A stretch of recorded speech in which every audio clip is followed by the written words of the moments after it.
tout le monde, j'espère que vous allez bien. Moi, je vais bien. C'est Cynthia Amani, consultante en immigration.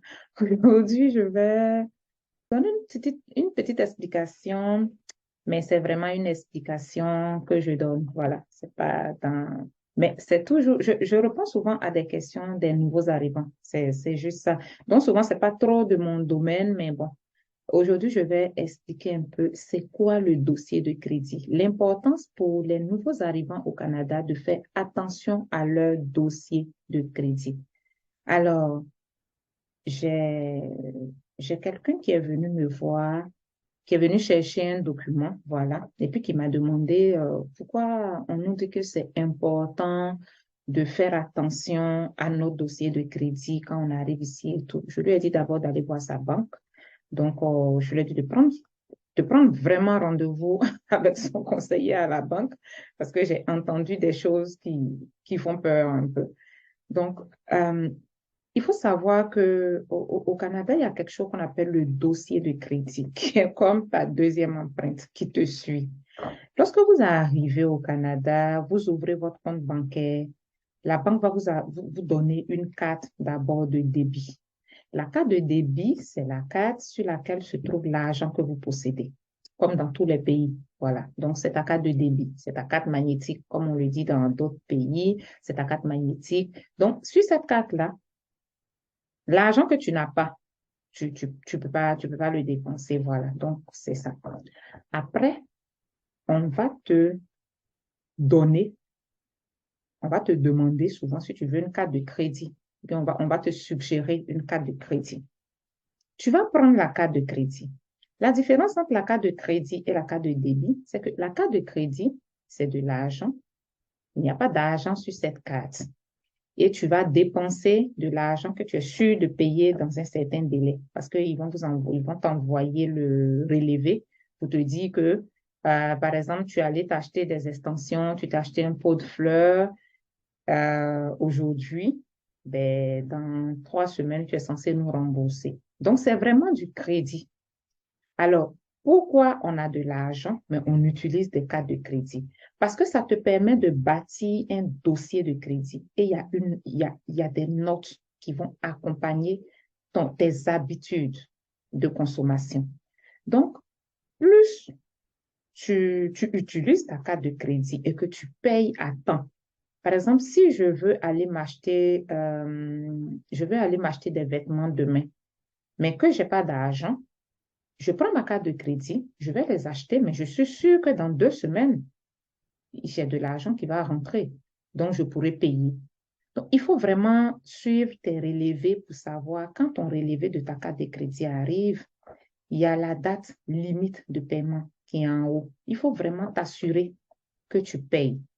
Plus tu payes, plus ta note de crédit augmente. Il y a une note. Et il y a des organismes de crédit qu'on appelle peut-être Equifax ou je ne sais pas, il y en a d'autres qui vont avoir ce dossier-là. Ce dossier-là, il te suit. C'est pire qu'un casier judiciaire. Il te suit.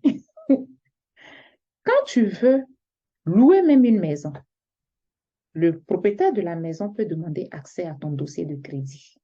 Il veut savoir qui tu es, quel est ton rapport avec les dettes. C'est que quand tu utilises l'argent qui ne t'appartient pas, est-ce que tu payes à temps? Est-ce que tu payes? Si tu as scrappé ton dossier de crédit parce que tu es arrivé ici, nouvel arrivant, on t'a remis une carte de crédit, on t'a dit que tu as une limite de $2000 peut-être par jour. OK, tu prends la carte, tu commences à faire des dépenses et tu n'es pas sûr de pouvoir rembourser cet argent. Ce qui va se passer, c'est que non seulement tu dois à la banque, parce que tu as dépensé de l'argent que tu n'as pas, mais en plus de ça, si tu n'as pas payé dans les délais, tu es en train de mettre ton dossier de crédit à terre.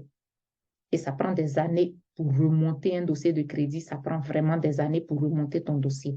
Donc, plus tu es un bon consommateur, plus tu es un bon emprunteur, mais je ne dirais même pas un bon consommateur, plus tu es un bon emprunteur, plus la banque va te faire confiance. Et quand tu demandes un prêt, on s'en va vérifier. Ta note de crédit, c'est combien? Plus ta note va se situer dans les 700, 650, 700, 800, on va dire, ouais, ça, c'est un bon emprunteur. Mais si ta note traîne dans les 100, 200, parce que je pense que ça monte jusqu'à 900, je pense, hein, quelque chose comme ça. Donc, plus ta note va être basse, plus tu n'es pas un bon emprunteur. Plus ta note va être haute, plus on va avoir confiance en toi et plus on va te prêter. Donc, on aura besoin d'avoir accès à ton dossier de crédit pour beaucoup d'éléments. Si tu veux t'acheter une voiture, on va demander l'accès à ton dossier de crédit. Si tu veux te louer une maison, on va demander l'accès à ton dossier de crédit. Si tu veux t'acheter une maison, on va demander l'accès à ton dossier de crédit. Il y a beaucoup de choses ici que tu veux faire qu'on va te demander à avoir accès à ton dossier de crédit. Et si ton dossier de crédit n'est pas bon, parce que quand tu es rentré au Canada, tu n'avais pas compris que la carte de crédit, là, c'est bon, mais il faut être certain, même parfois il faut être certain que tu vas pouvoir rembourser dans les délais impartis et que tu as scrappé ton dossier de crédit. Ça va te prendre des années pour bâtir cette confiance financière-là. Donc, c'est vraiment ça. C'est très, très, très, très, très important. Très, très, très important. Le dossier est accessible, les cartes de crédit sont accessibles. Tu peux en prendre deux, trois. Ça remonte ta cote de crédit. Tu peux avoir deux cartes de crédit, trois cartes de crédit. Ça te fait remonter ta cote de crédit si tu sais que tu es un bon payeur. Tu as de l'argent pour payer. Donc, je sais que j'ai de l'argent pour payer, mais j'ai trois cartes de crédit.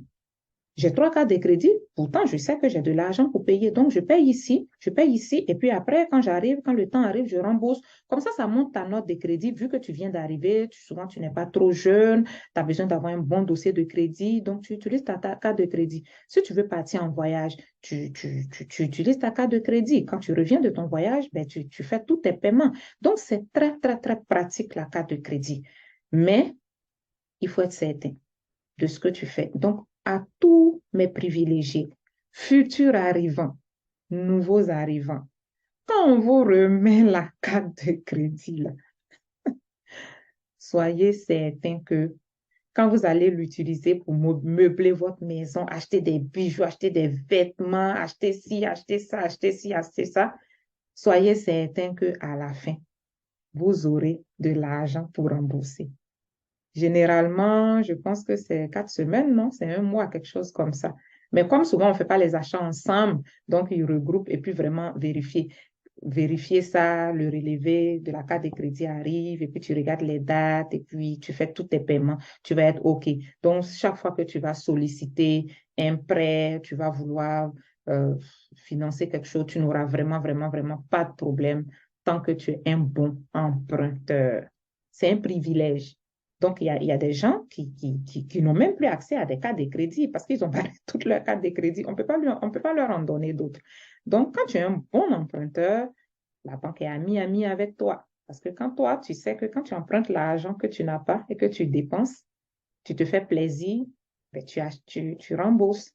Donc, c'est ma petite explication. Comme je le dis, c'est un avis, c'est une explication comme si j'expliquais ça à ma soeur, à ma collaboratrice, à mon fils et tout. Donc, c'est pas un avis d'expert pour pouvoir avoir l'heure juste, pour pouvoir vraiment euh, être au savoir qu'est-ce que vous faites ou qu'est-ce que vous ne faites pas. Quand vous arrivez et que vous ouvrez votre compte bancaire, que toutes ces courses-là sont finies, prenez rendez-vous avec un conseiller en agence. Les rendez-vous se prennent souvent en ligne, en vidéoconférence ou au téléphone. Et puis, vous pourrez leur poser vos questions, vous pourrez prendre des notes pour ne pas faire des erreurs qui vont vous coûter assez cher à moyen et long terme. Donc, je vous souhaite vraiment une très, très, très bonne installation dans votre nouveau pays d'adoption et puis profitez de la vie, rendez visite à ceux que vous aimez et puis prenez soin de vous. Merci de votre confiance et puis au revoir.